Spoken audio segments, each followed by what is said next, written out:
Explore Hyderabad exclusive temple jewelry exhibition Nakshi Mela at Varahi Silver Jewelry KPHP. ఆంధ్రప్రదేశ్లోని రైతులకు అత్యంత ముఖ్యమైన alert ఇది. రాష్ట్రంలో ఎరువుల కొనుగోలు విధానాన్ని వ్యవసాయ శాఖ పూర్తిగా మార్చేసింది. ఇకపై మీ దగ్గర డబ్బులు ఉన్నంత మాత్రాన అడిగినన్ని ఎరువుల బస్తాలు షాపులో దొరకవు. మీ ఆధార్ నెంబర్, మీ భూమి వివరాలు, మీరు వేసినటువంటి పంట ఆధారంగా మాత్రమే లీగల్గా ఎరువులు ఇస్తారు. ఇందుకోసం ప్రభుత్వం ఏపీఏఐఎంఎస్ అనే సరికొత్త డిజిటల్ సిస్టమ్ను అమల్లోకి తెచ్చింది. అసలు ఈ కొత్త రూల్ ఏంటి, మీకు ఎరువులు ఎలా వస్తాయి, కౌలు రైతుల పరిస్థితి ఏంటి అనే పూర్తి వివరాలు ఈ వీడియోలో మనం తెలుసుకునేటువంటి ప్రయత్నం చేద్దాం. మొదటగా ప్రభుత్వం ఈ నిర్ణయం ఎందుకు తీసుకుందో తెలుసుకుందాం. రాష్ట్రంలో ఎరువుల బ్లాక్ మార్కెటింగ్ అడ్డుకట్ట వేయడం, అలాగే రసాయన ఎరువుల అతి వినియోగాన్ని తగ్గించి భూసారాన్ని కాపాడడం దీని వెనక ఉన్నటువంటి ప్రధానమైనటువంటి లక్ష్యం ప్రభుత్వం తీసుకున్నటువంటి ఈ నిర్ణయంలో. ఇందుకోసం agriculture produce and inputs management system అనే యాప్ను రూపొందించారు. అయితే కేంద్ర ప్రభుత్వం పైలట్ ప్రాజెక్టు నడుస్తున్న కృష్ణా, కాకినాడ జిల్లాలకు మాత్రం ప్రస్తుతానికి ఈ యాప్ నుండి మినహాయింపు ఇచ్చారు. మిగిలిన అన్ని జిల్లాలలో ఈ కొత్త రూల్ అమల్లోకి వచ్చేసింది. వ్యవసాయ శాఖ ప్రతిష్టాత్మకంగా తీసుకున్న ఈ యాప్లో భూమి కలిగినటువంటి రైతులు తమ ఆధార్ నెంబర్తో నమోదు చేసుకోవాల్సి ఉంటుంది. ఈ యాప్ రెవెన్యూ శాఖకు చెందిన వెబ్లాండ్ పోర్టల్తో అనుసంధానం కావడం వల్ల రైతు ఆధార్ ఎంటర్ చేయగానే అతని భూమి వివరాలు, గ్రామాల వారీగా, సర్వే నెంబర్ల వారీగా ఉన్న విస్తీర్ణం స్క్రీన్ పైన ప్రత్యక్షమవుతుంది. ప్రస్తుత ఖరీఫ్ సీజన్లలో తాము వేయదలుచుకున్నటువంటి పంట వివరాలను రైతులు ఇందులో నమోదు చేయాలి. ఆ పంట విస్తీర్ణానికి వ్యవసాయ శాస్త్రవేత్తల సిఫారసుల మేరకు ఎంత ఎరువులు అవసరమో యాప్ లెక్కిస్తోంది. పంట కాలంలో మొదటి విడతగా ఎంత వేయాలి, రెండో విడతగా ఎంత ఇవ్వాలనేది స్పష్టంగా చూపిస్తుంది.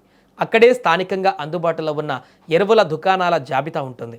రైతులు తమకు నచ్చిన దుకాణాన్ని ఎంచుకొని రిజిస్టర్డ్ మొబైల్కు వచ్చేటువంటి ఓటీపీ ద్వారా దుకాణదారుడి నుంచి నిబంధనల మేరకు విడతల వారీగా ఎరువులు కొనుగోలు చేయవచ్చు. అర్హులైన వాస్తవ సాగుదారులైన రైతులందరికీ పారదర్శకంగా ఎరువులు అందించేందుకే ఈ డిజిటల్ విధానాన్ని తీసుకువచ్చినట్లు వ్యవసాయ శాఖ డైరెక్టర్ మనజేర జిలానీ సహుం తెలిపారు. ఈ సిస్టమ్ ఎలా పనిచేస్తుందంటే, ఈ యాప్ నేరుగా రెవెన్యూ శాఖకు చెందినటువంటి వెబ్లాండ్ పోర్టల్తో లింక్ అయి ఉంటుంది. కాబట్టి ఇది స్టెప్ 1లో చూస్తే ఎరువుల దుకాణానికి వెళ్ళినప్పుడు రైతు ఆధార్ నెంబర్ ఎంటర్ చేయాలి. వెంటనే వెబ్లాండ్ ద్వారా రైతుకున్నటువంటి భూమి విస్తీర్ణం, సర్వే నెంబర్లు స్క్రీన్ పైన వచ్చేస్తాయి. స్టెప్ 2, ఈ ఖరీఫ్ సీజన్లో మీరు ఏ పంట వేస్తున్నారో అందులో నమోదు చేయాలి. ఇక స్టెప్ 3లో మీరు వేసినటువంటి పంటకు వ్యవసాయ శాస్త్రవేత్తల సిఫారసుల మేరకు ఎంత ఎరువు అవసరమో ఆ యాప్ ఆటోమేటిక్గా లెక్కిస్తుంది. మొదటి విడత ఎంత ఇవ్వాలి, రెండవ విడత ఎంత ఇవ్వాలి అనేది కూడా ఆటోమేటిక్గా యాపే జనరేట్ చేస్తుంది. స్టెప్ 4, మీ రిజిస్టర్డ్ మొబైల్కు వచ్చేటువంటి ఓటీపీ ద్వారా మీకు నచ్చిన దుకాణం నుండి కోటా ప్రకారం ఎరువులు కొనుగోలు చేయవచ్చు. వాస్తవ సాగుదారులకే ఎరువులు అందాలనేది వ్యవసాయ శాఖ డైరెక్టర్ మనజేర్ జిలానీ సమోన్ గారి స్పష్టమైనటువంటి ఆదేశం. అంటే వ్యవసాయం పండించినటువంటి వారు, లేకుంటే పంటలు పండించినటువంటి వారు కూడా ఎరువులు విచ్చలవిడిగా కొనుగోలు చేసి అది బ్లాక్ మార్కెట్లో అమ్మేటువంటి పరిస్థితికి ఇక పూర్తిగా చెక్ పడుతుందన్నమాట. అయితే ఇక్కడ ఒక చిన్న సమస్య కూడా ఉంది. కౌలు రైతు కౌలు కార్డు ఇవ్వాలంటే భూ యజమాని సంతకం మరియు అంగీకారం తప్పనిసరి.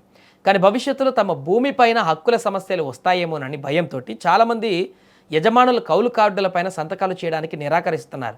దీనివల్ల ఎక్కువ శాతం కౌలు సాగు అంతా కూడా అనధికారికంగానే సాగుతుంది ఇప్పుడు.